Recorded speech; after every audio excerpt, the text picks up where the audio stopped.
O Senhor esteja convosco. Ele está no meio de nós. Proclamação do Evangelho de Jesus Cristo segundo Lucas. Glória a vós, Senhor. Naquele tempo, alguém do meio da multidão disse a Jesus: Mestre, dize ao meu irmão que reparta a herança comigo. Jesus respondeu: Homem, quem me encarregou de julgar ou de dividir vossos bens? E disse-lhes: Atenção, tomai cuidado contra todo tipo de ganância, porque mesmo que alguém tenha muitas coisas, a vida de um homem não consiste na abundância de bens. E contou-lhes uma parábola. A terra de um homem rico deu uma grande colheita. Ele pensava consigo mesmo: o que vou fazer? Não tenho onde guardar minha colheita. Então resolveu: já sei o que eu vou fazer. Vou derrubar meus celeiros e construir maiores. Neles vou guardar todo o meu trigo, junto com os meus bens. Então poderei dizer a mim mesmo: meu caro, tu tens uma boa reserva para muitos anos. Descansa, come, bebe, aproveita. Mas Deus lhe disse: louco, ainda nesta noite pedirão de volta a tua vida. E para quem ficará o que tu acumulaste? Assim acontece com quem ajunta tesouros para si mesmo, mas não é rico diante de Deus. Palavra da salvação. Glória a vós, Senhor.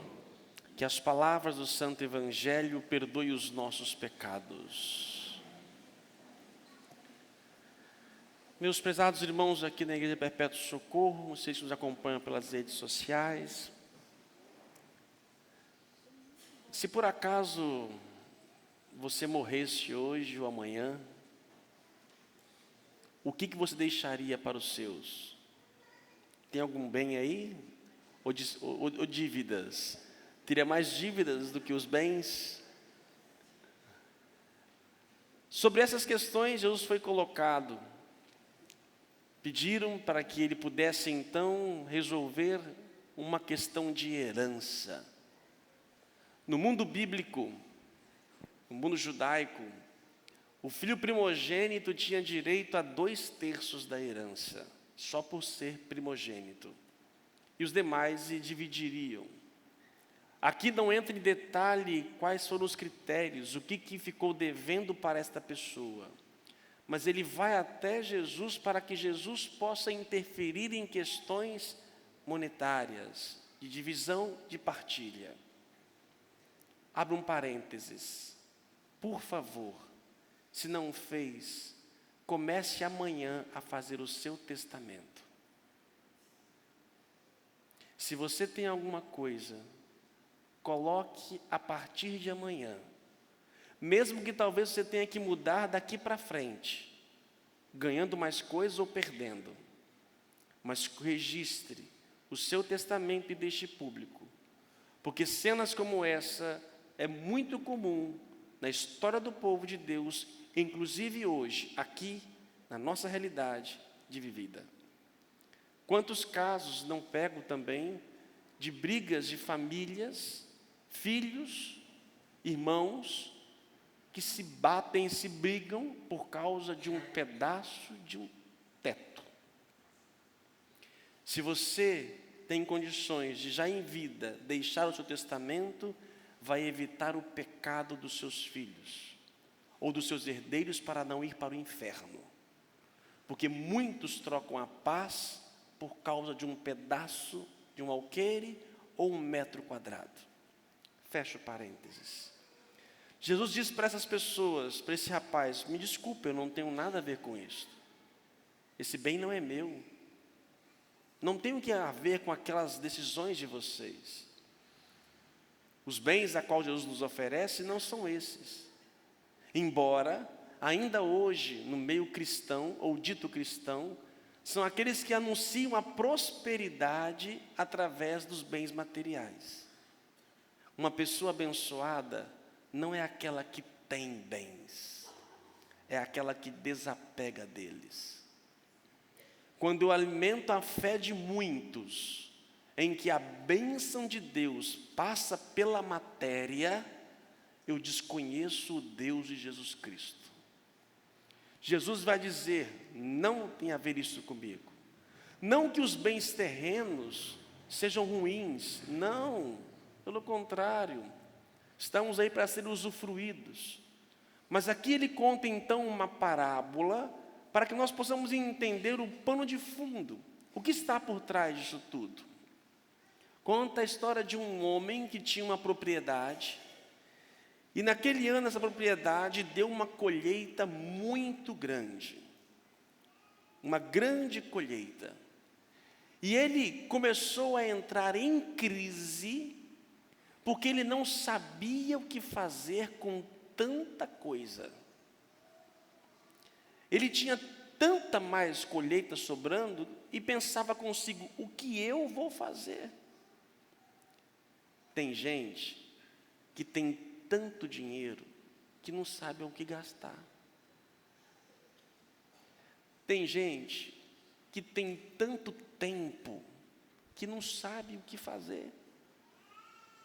Tem gente que tem tanto sapato que quer mais. Tem gente que tem tanto tudo, muita coisa, e não sabe o que fazer com tanta coisa. Esse celeiro, essa colheita, pode ser, isso é uma parábola. Nós aqui não vivemos de colheita, estamos na cidade, mas aquilo que nós vivemos pode, uma vez ou outra, frutificar além do esperado. E o que nós fazemos com isso? Que cada um tenha o seu trabalho, o seu esforço, a sua inteligência. Você fez por onde? Você estudou, você se dedicou para aquilo e hoje você conquista os seus frutos. Mas não esqueça que antes de você adquirir tudo isto, tudo foi possível graças a Deus. Porque se você não tivesse saúde, filho, ou se chovesse 2 horas ininterruptas em Vila Velha, acabou, filho. A colheita foi possível por quê? Não dependeu somente dele. Ele arou a terra, ele fez a parte dele, tudo o que era possível. Mas se não caísse uma gota de água do céu, todo o trabalho dele seria em vão. E se caísse muito mais água, tudo seria em vão. O que nós colhemos, fruto do nosso esforço, daquilo que foi investido em nós, e horas de faculdade, de escola e assim por diante, do trabalho ininterrupto, da sua parte, da nossa parte, nada seria possível se não tivesse a bênção de Deus e a proteção de Deus. Portanto, aquilo que eu ganho a mais, tenho que pensar que não é somente para mim. Porque esse homem deste evangelho, da parábola, olha o coração deste homem. Ele fica em crise porque tem muito, está sobrando, não sabe o que fazer. Mas olha a mente dele: vou derrubar os meus celeiros, vou guardar o meu trigo, junto com os meus bens, e poderei dizer a mim mesmo: descansa eu, come eu, bebe eu, aproveita eu. Desculpa a concordância e o erro português, só para ficar claro. Ele não vê nada além do que ele, só ele. Caramba, está sobrando. Se está sobrando, vamos doar. Vamos doar, está aqui, eu já tenho o suficiente.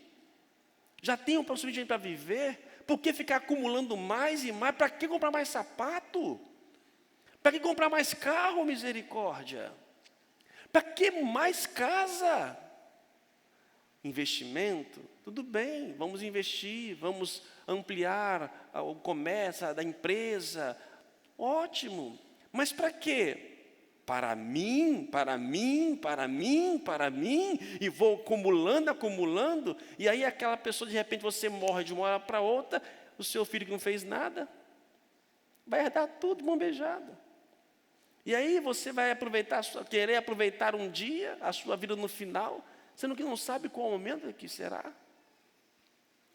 Deus não é contra os nossos bens, e que possamos crescer com eles, nada contra. Mas olha o sentido da vida. Não façamos da nossa vida, o sentido da nossa realização, isto. Quanto é difícil, já pensou? Meu irmão está aqui, minha irmã estava aqui mais cedo, hoje às 11 horas.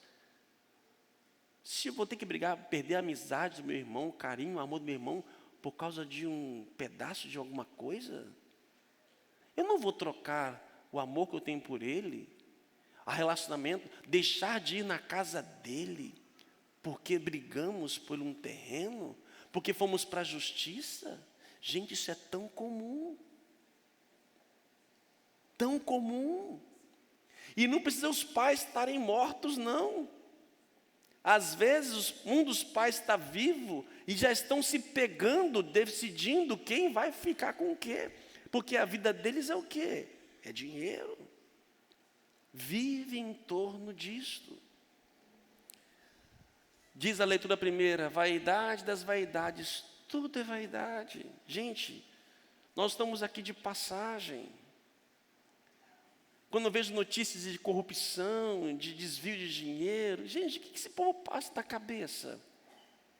Querem ter um mundo melhor, tá, vai melhorar o seu mundinho aqui. Quantos anos, quanto tempo?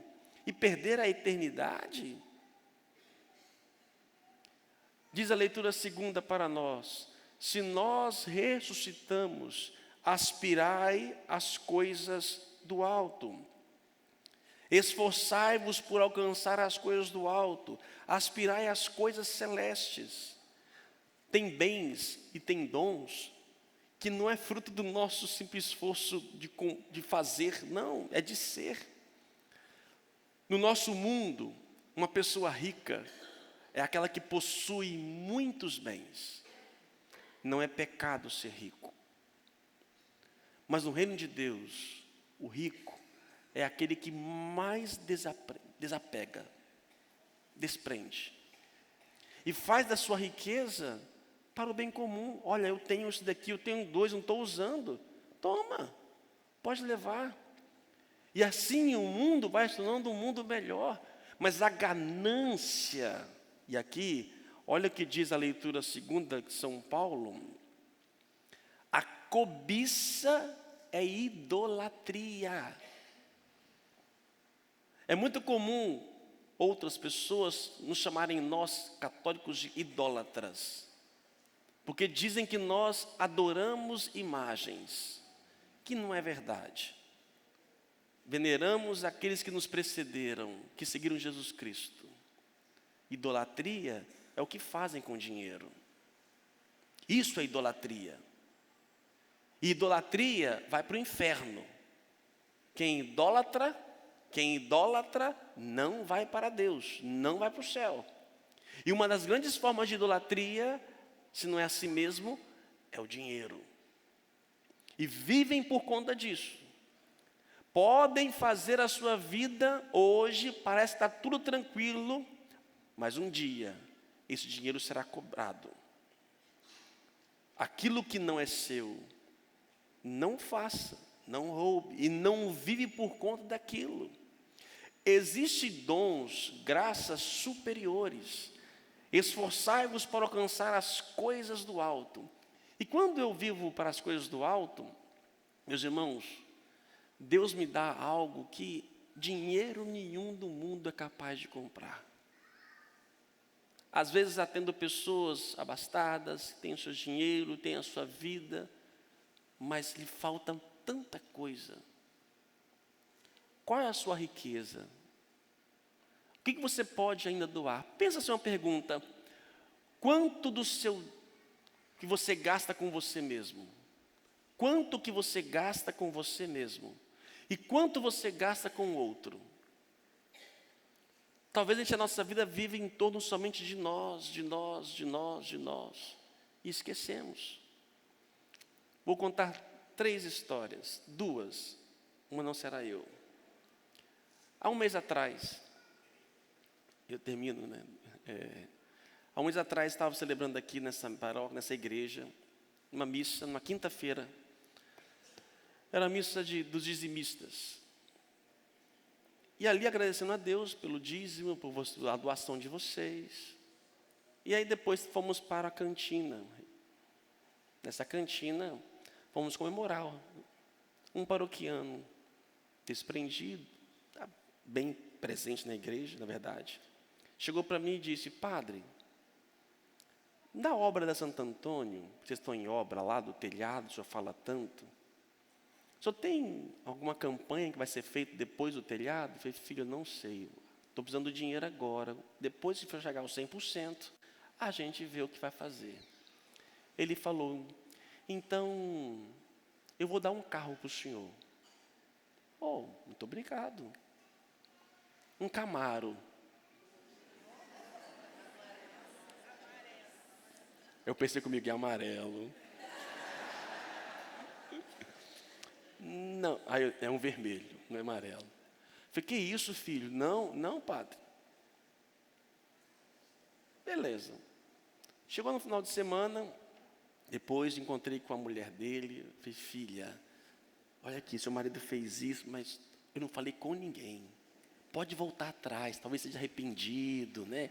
Foi de emoção, no calor da emoção do momento, né? Pode voltar atrás, sem problema nenhum, eu vou entender.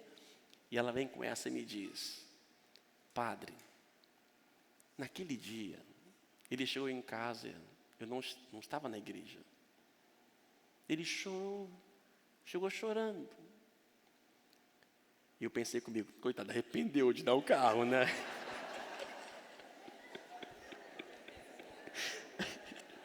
Ô, sai de mim, sai de mim. Aspira as coisas do alto. E ali, ela sem entender nada.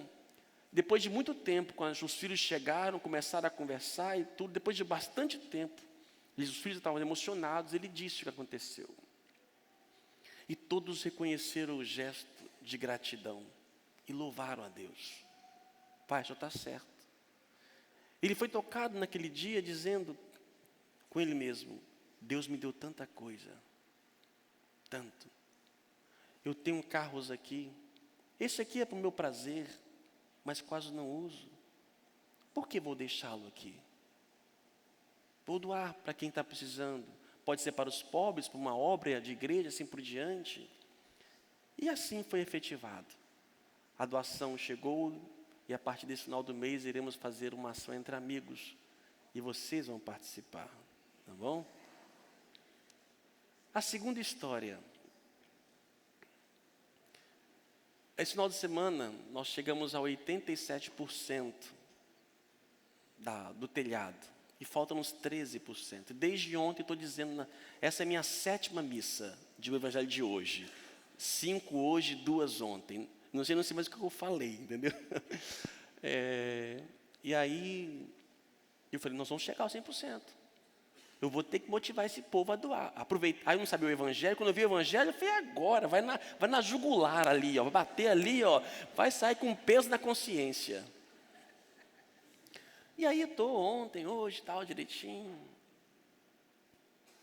Saindo da missa agora, 18 horas. E eu falei: gente, nos ajude. Precisamos aí desses 13%, cerca de 50 mil reais. Quando termina a missa agora, 19h10. Pai de Cristo, Pai de Cristo, Pai de Cristo, Pai de Cristo. Padre, 50 mil reais. Eu falei: não, filho, não faz isso comigo não. A gente pede, mas a gente fica com vergonha na hora, né? Não, filho, eu peguei pesado. Eu falei: não, filho, faz isso não, menino. Vai faltar para você. Não, padre, por favor, menino, não faz isso comigo não. Segunda-feira, amanhã, está com o senhor. Glória a Deus. Eu não estou aqui com isso pedindo os seus 50 mil, nem o seu Camaro que está na sua casa. A gente não vem para a igreja para isso. Nós católicos somos muito tímidos em falar sobre essas questões. Porque o próprio Jesus disse que uma viúva que deu 2 moedas de prata, deu muito mais do que qualquer pessoa. Não é aqui a quantidade, não é o valor. É aquilo que nós damos com a intenção. Que nós fazemos, partilhamos, é o nosso tudo. Porque eu sei que eu posso dar a Deus ou ao próximo, porque Ele vai me prover. Basta para mim aquilo que realmente é necessário. Não tenho que ficar acumulando, porque hoje eu estou aqui, amanhã não estarei mais. E com a graça de Deus, chegamos aos 100%. Bendito sejais. Mas eu queria terminar essa celebração, primeira mão, viu, gente? Queria terminar essa celebração com outras histórias. Por favor, Ricardo, Silvana, vem aqui, faz favor. Hoje eu chamei os dois de manhã, vocês já ficaram sabendo, deve ter ficado sabendo. Ricardo e Silvana pertencem à nossa comunidade, assim como outros também. Hoje de manhã estava aqui o Olavo e a Lígia. Chegaram ontem do Amazonas, né? Do Amazonas ou da Amazonas? Sei lá, não sei. Da Amazônia, pronto, melhor, né? Nós temos na Amazônia, no interior da Amazônia, a nossa igreja irmã, chamada Prelazia de Lábrea. E lá existe um barco hospital que vai, durante 4 vezes por ano, visitar os ribeirinhos. Vão dentistas, médicos, para poder ajudar aquelas pessoas e ficam durante 15 dias. Esses aqui não são dentistas de nada, nem um médico, nem nada, mas foram lá como cozinheiros. Está bonito de barba, né? Mais elegante. É igual o padre. Mas ficaram 15 dias. E eu gostaria, nem os ouvi ainda, vi agora na missa, nem sabia que ia convidá-los também. E eu gostaria que vocês partilhassem um pouco essa experiência de sair um pouco de si e ir ao encontro de outras pessoas. Bom, é a 3ª vez que a gente vai, e a gente foi por o padre ter escutado a voz de Deus. Foi o que eu aprendi lá, né, dessa vez. O padre que foi conosco nos perguntou qual era o primeiro mandamento. E a gente, amar a Deus, né? Ele falou, não, o primeiro é escutar a Deus. Então, assim como o padre escutou a Deus, era um desejo meu sempre ajudar os ribeirinhos. Pensei em ser médica para isso, mas não dei. E o padre escutou e nos chamou uma vez para cozinhar para eles, e a gente está no 3º ano. Então, o escutar a Deus é importante, é o que ele faz. Assim, o dono do Camaro, né, escutou a Deus e fez. E a gente escutou nesse servir. Nós fomos para um lugar que as pessoas não têm nada, mas o nada que eles têm, eles dividem com a gente. A alegria de estar com a gente, como eles gostam.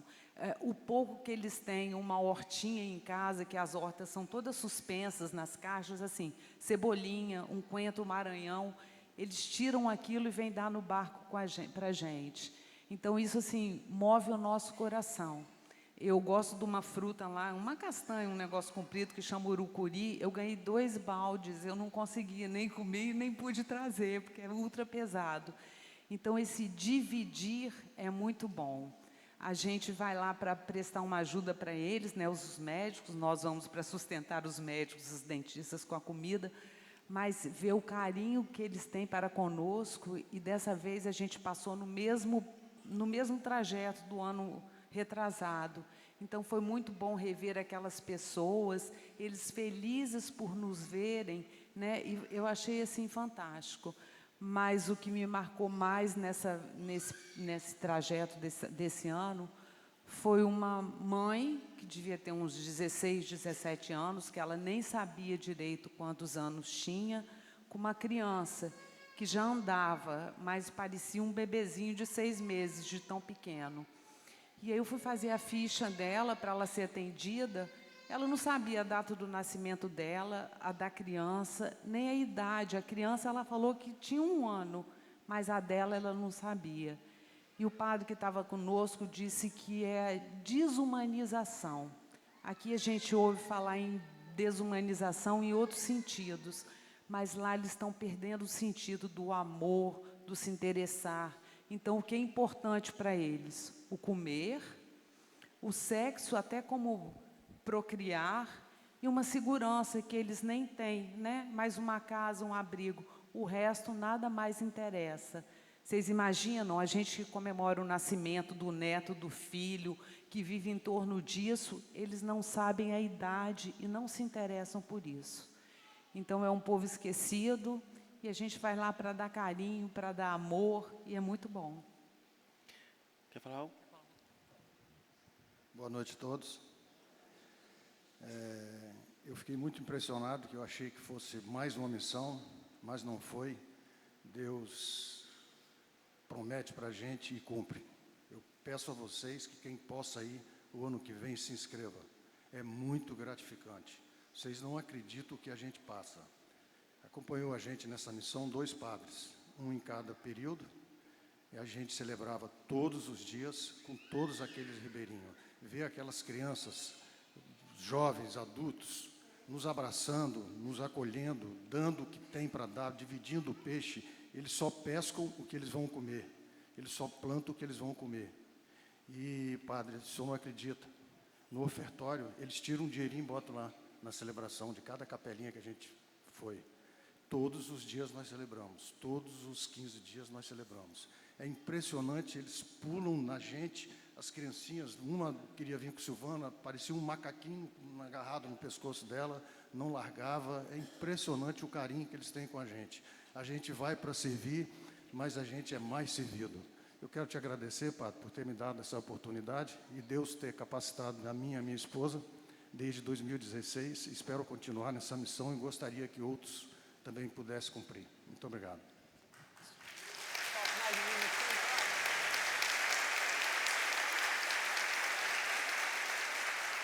Eu queria dizer que 95% das pessoas que moram lá não têm energia, tá? Então, isso também pesa. Nós passamos em são duas comunidades maiores, assim, uma tem 1.500 pessoas, eu acho, a outra um pouquinho mais, e de uma dessas comunidades chegou para a gente um bilhetinho, que só recebemos hoje aqui, via WhatsApp, pelo pessoal que está lá. Eles falando da missão Laguna Negra.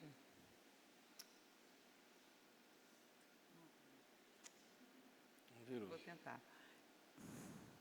Gente simples fazendo coisas pequenas em lugares pouco importantes, conseguem mudar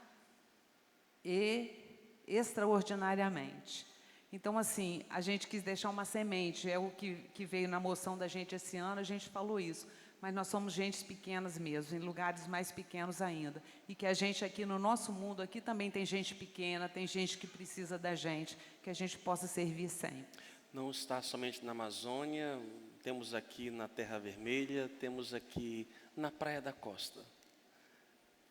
Pasmem vocês, pessoas aqui na Praia da Costa que às vezes têm o básico, nem às vezes conseguem pagar o condomínio, diante das dificuldades que estão passando.